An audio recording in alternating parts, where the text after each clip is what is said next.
À Libreville, au Gabon, le 5 août 2025, le gouvernement a initié en collaboration avec l'Institut pour la démocratie et l'assistance électorale des réflexions sur la réforme structurelle et le renouveau institutionnel. L'objectif est d'ancrer la Ve République dans les pratiques de gouvernance. Sous la houlette d'Alexandre Barrot Chambrier, vice-président du gouvernement, les participants ont esquissé une nouvelle architecture de l'exécutif, axée sur la responsabilité, la transparence et l'efficacité des institutions. Le ministre de la Réforme, François Ndong Obiang, insiste sur une transformation profonde au-delà des simples révisions juridiques.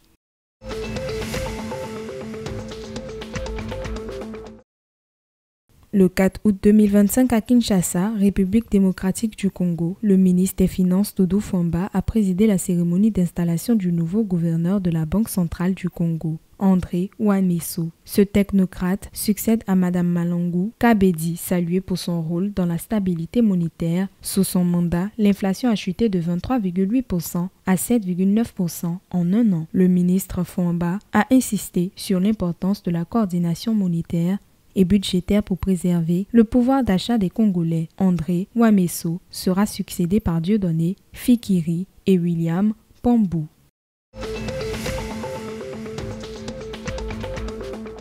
À N'Djamena au Tchad, un droit de sortie de 8% est désormais applicable sur les exportations d'antimoine et de cuivre non transformés, auxquels s'ajoute une redevance statistique de 2% portant les prélèvements totaux à 10%. Cette décision, selon les autorités tchadiennes, vise à encourager la transformation locale des ressources minières. Le ministre des Finances entend ainsi stimuler l'industrialisation et accroître les recettes publiques. Le test en vigueur sera intégré à la prochaine loi des finances.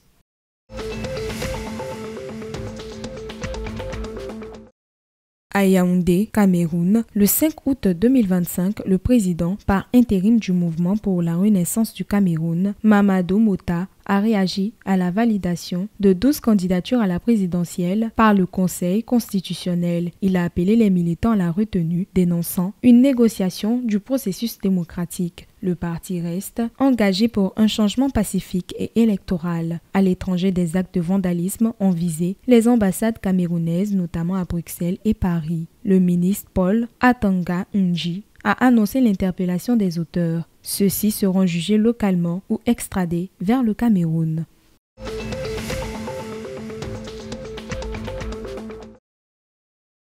Le Congolais Jarny Vernel Kimpedi a décroché la médaille de bronze au championnat du monde de mass wrestling, une discipline de lutte traditionnelle en Mongolie, du 31 juillet au 3 août 2025. Seul représentant du Congo parmi plus de 300 athlètes, il a impressionné en remportant la finale pour la 3e place. C'est son 2e bronze mondial après 2022. Soutenu par le ministère des Sports et la Fondation Africa, Centrim Jarny prépare la création d'une fédération congolaise. Le Congo a aussi rejoint la fédération internationale. Prochain rendez-vous, la Coupe AC en septembre à Vladivostok.